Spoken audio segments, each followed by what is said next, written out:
Hello friends and family, my name is Skylent. In today's conversation, I'm going to be asking and hopefully answering the question, are video games sports? And I do have some short answers, I have some long answers, but I would love to know your thoughts and opinions in the comments below, absolutely. But title topic, here we go. Are video games sports? Short answer, and if you follow me, this will be surprising, and if you're new here, probably not. The answer is no. Simply, that's it, no. And that's probably how it's always going to be forever, and yeah.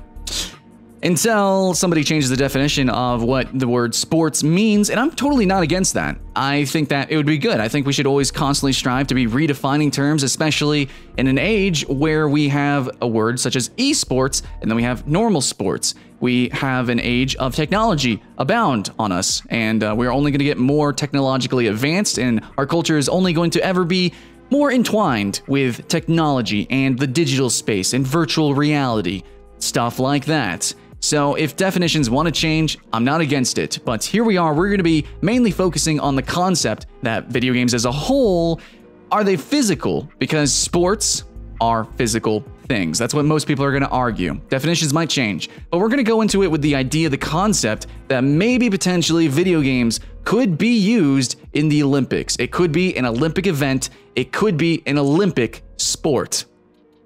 So that's where I'm coming from here, and the answer is still no, absolutely. Video games as a whole are not physical games. Not every single video game is the same. It's just such a wide variety of genres and game types and physical interactions. But that's a key word there. You do, as a player, physically interact with the games. Now, a lot of people will say that immediately video games aren't sports because they're technically esports, and I kind of don't like that idea. Esports is just any video game that happens to be, I guess, kind of spectated, a spectator sport, I guess you could say. And it's digital, it's a video game. It's a video game sport because it's not really a sport. And now because of that definition, we instantly, it's just over. You know, it's just gone. Yeah. So this rant and ramble is actually going to be focusing on the idea that maybe if we can get a video game into the Olympics, okay, so that's the real question. Could that actually possibly happen? And yeah, as a whole, video games will not be at the Olympics. But that's the thing. Could a very specific kind of game exist that would be worthwhile at taking on and watching at the Olympics? That's exciting. That's what I want to rant about, okay? Now, before we get into this, I want to say that I am the 1% player. I am the competitive gamer. I am the hardcore gamer. Obviously, it's my YouTube channel, but I also take it extremely seriously as a critic and as somebody who has actually provenly gone up the ladders and played at a competitive level, for some games at least. And for many games, I play at a competitive level, truthfully, much more than most people, and to a higher degree than most people. So I'm part of the 1%. And so my opinion might be a little bit different, and I might have seen some things and experienced some things that you might not have. Especially if you're new here. Yeah, hey guys, my name's Skylent. Hello, welcome. Please subscribe and like, all that good stuff. But really, this is a place where we talk about video games and the surrounding community. And this is one of those serious topics that could have some serious implications, but it's still going to be a rant and ramble because it's still very opinion-based. It's so hard to find stats and figures and studies and things because this is so new. And that's why there needs to be this kind of debate. It needs to be this casual because we're just casually exploring it until humanity as a whole can take it more seriously, which is kind of the idea here. Can we elevate it? Can we take video games, which was supposed to be just this kind of fun time thing that we did, you know, it wasn't supposed to have any physical exertion or anything like that, but it's actually become very serious. It has become very competitive. We have a thing called esports now, and I think we can even take it more seriously. Now, why do I want to take it more seriously? Just because I happen to take it seriously personally, because I'm the 1%? No, but because I am part of the 1%, I have seen that my interaction with the game has actually been a physical experience. And I play video games for the very specific reason of actually bettering myself wholly. I mean, many people play sports because they want to be physically fit. And I actually do the same thing for video games. I want to be more physically fit. And I play video games because of that. Now that might sound really, really strange to some people, but there have been studies that actually prove that we have faster reaction times, sometimes better eyesight even, and of course, better precision, aim, things like that. Now that can be attributed to many other sports, many other things in life, but it's true though. We have a physical reaction to video games, and when we're playing some video games, we are physically acting on the game. And in fact, if you follow me, you know that whenever I am doing a first impression, a review, sometimes explaining games in top 10s, I like to explain games in terms of strategy, in terms of tactics, and lastly, and most importantly, in terms of what is called mechanics. Now, mechanics can be kind of jargon for video game design, as in the individual sort of machinations that make the game run, such as in Mario, you can jump, so jumping is a mechanic.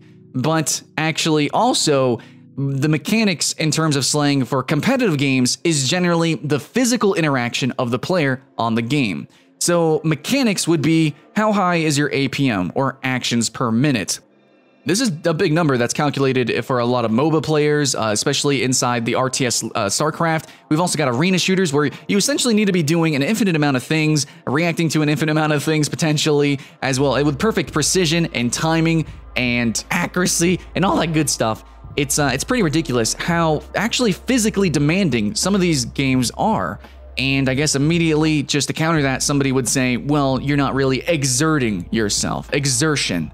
Well, you do sweat when playing video games, and there is a mental/physical exertion that you do have. Absolutely. Your wrist will get tired, your muscles will tire, you might cramp up even. You do sweat, you do actually pay a physical price, you are burning calories, there is a physical feeling that you have, and yes, feelings are physical, your mind is still part of your body. And understanding that, there are mind sports, and there are tier 2 sports.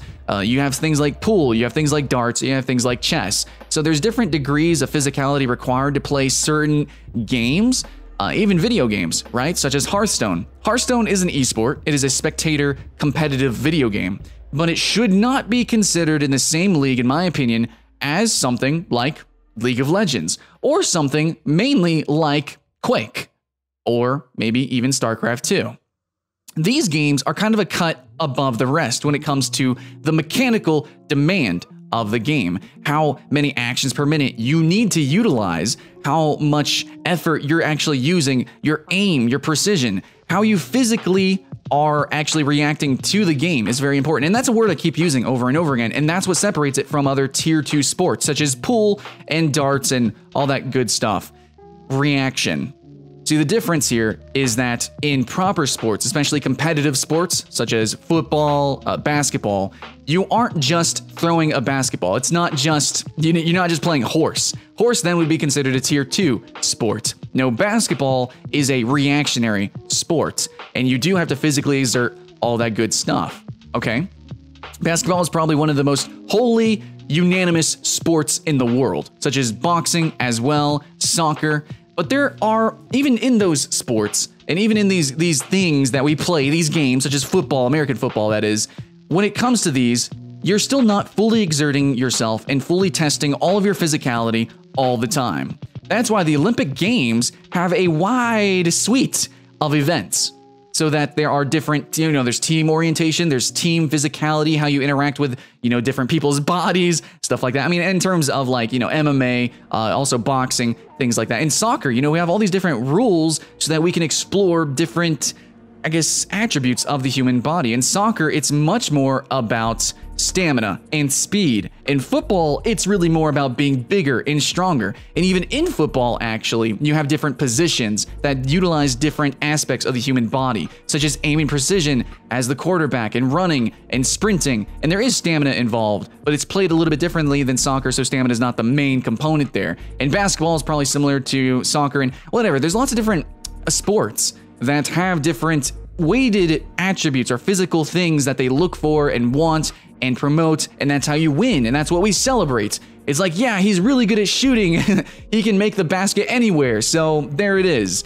He might not actually be exerting himself that much physically, but he's shooting the ball and he's making the baskets. He's got really good aim, he's really good at the game, and we celebrate that because, woo, sports. Same thing with soccer, kind of. Oh, wow, he's running all over the place. He's not really actually making any goals or anything, but he's being a team player and he's running a lot. So, woo, sports.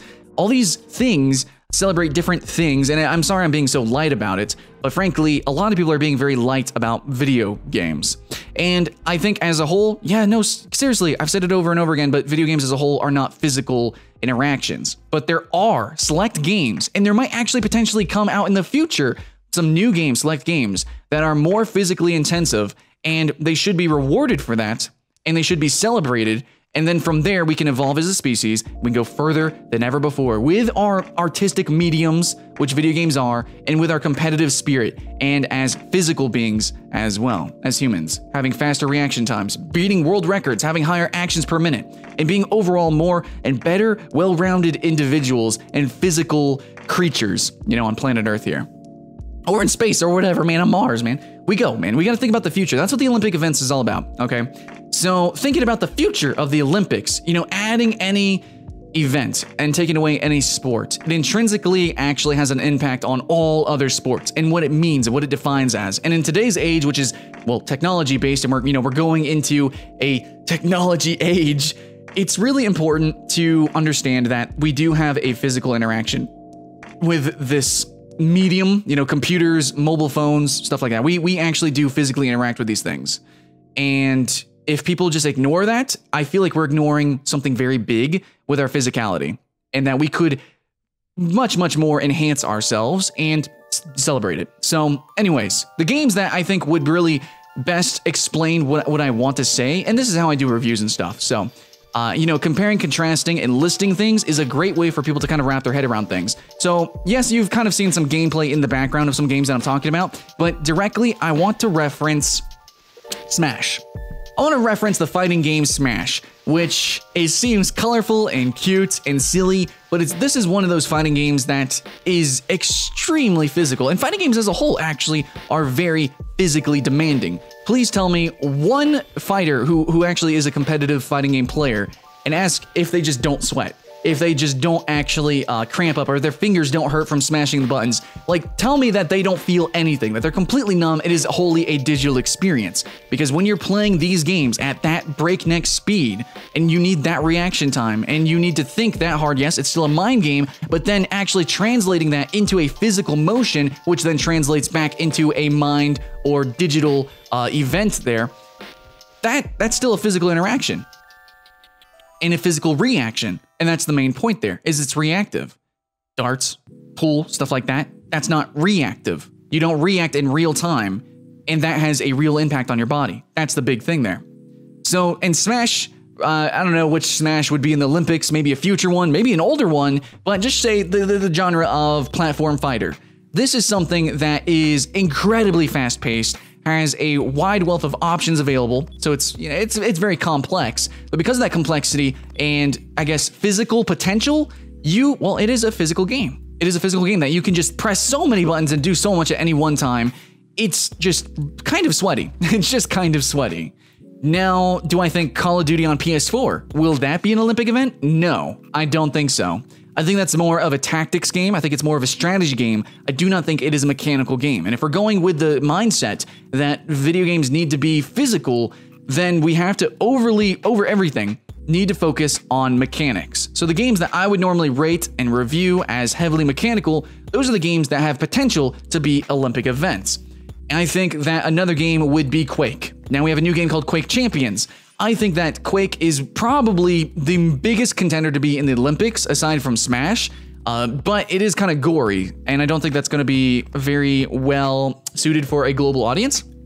So if the gore could be tuned down or changed, you know, potentially for the Olympics, that'd be pretty good. But Quake is one of those games that plays so fast and requires basically everything that a gamer can possibly do now with our control schemes, keyboard, mouse, and the absolute, like even a perfect robot will still sometimes actually mess up in these games. Like, that's just how much potential that there is for physical interaction with the game space. So the mechanics are so intense that nobody will ever be perfect, and that's what you want in the Olympics. The Olympics, in sports as a whole, it's not about just having something that's difficult. It's not just about having something that's hard to get into, that has a low or high skill floor. You know, only the best of the best can actually play. That's not what all of this is about.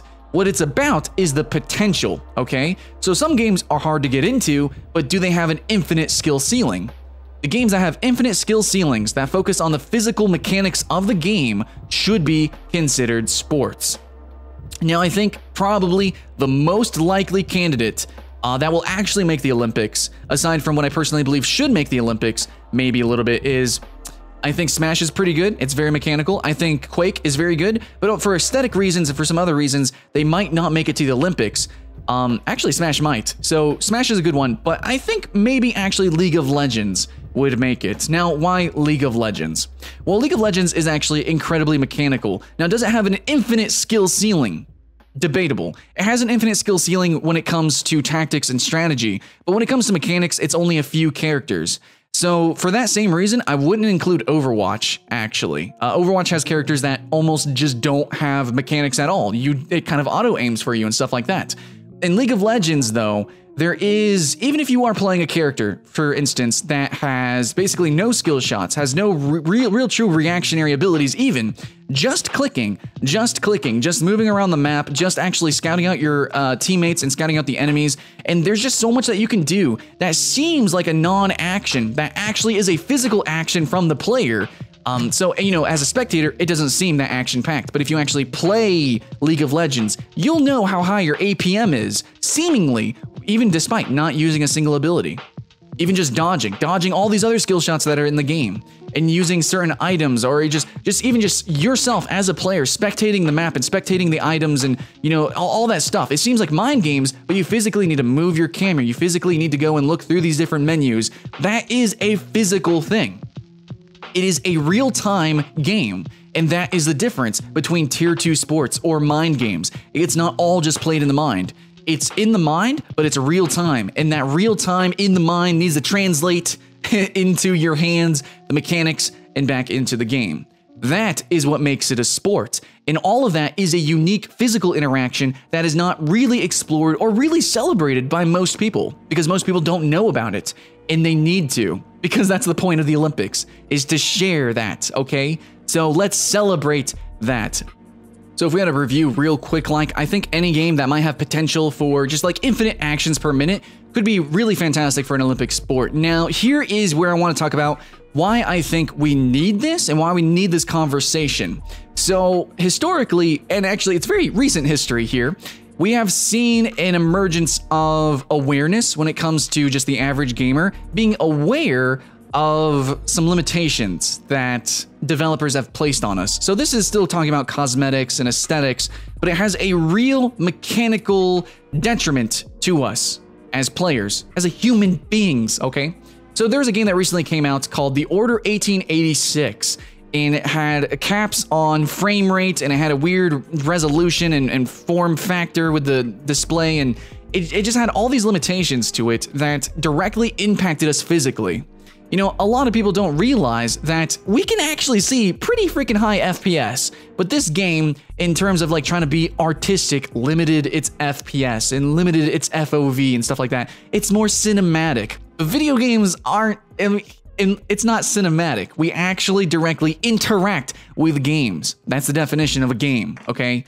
So with that in mind, and now that people are more aware of this, that we have more physical interaction to games than maybe developers realize, we can then grow up, become developers ourselves, and evolve gaming as a whole. And we're seeing that. We're seeing more games put more influence on just having more FOV, you know, higher field of view. We're having higher FPS, frames per second. We're having more mechanics in terms of less stickiness, so then we can actually act and react almost instantaneously over and over again, lower cooldowns on abilities, and things like that. We're having more games that allow us as players to explore more what we could potentially do as players.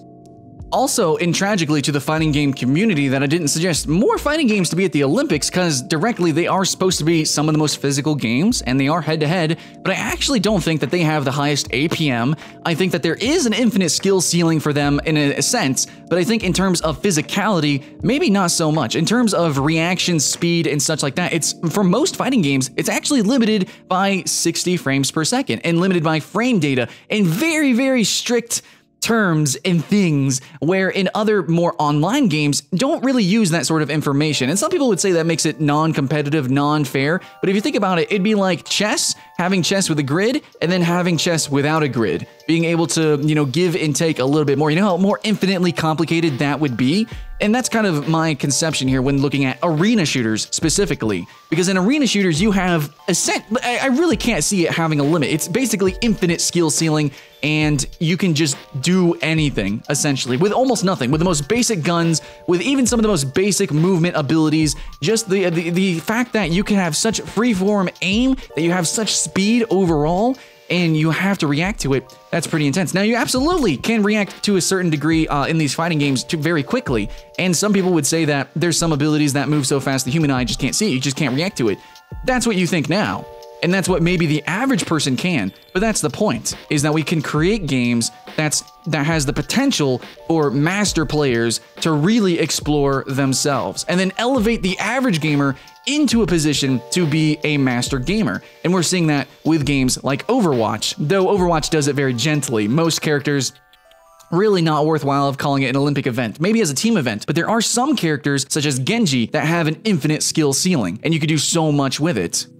So yeah, sorry guys for kind of rambling on about specific games that maybe and probably you haven't played to a competitive level, but there are very specific games at the competitive level that have an almost infinite, or yeah, actually truly infinite skill ceiling that I think are worthy of being considered Olympic events because of the physical interaction of the player, and that deserves to be celebrated. That's all I can really say, guys. I would love to know your thoughts and opinions. I have rambled long enough here. Hopefully you appreciated the video. I definitely took some time, effort, and money into, creating this. Yes, I know, even though it's still very casual, I appreciate you guys as a casual audience, as friends, as consumers alike, and as people who maybe are interested in maybe not being casual and maybe taking this conversation a little bit more seriously in some years down the road. Thanks for watching, guys. Hope you had fun. My name's Skylent, and I'll see you in the next one.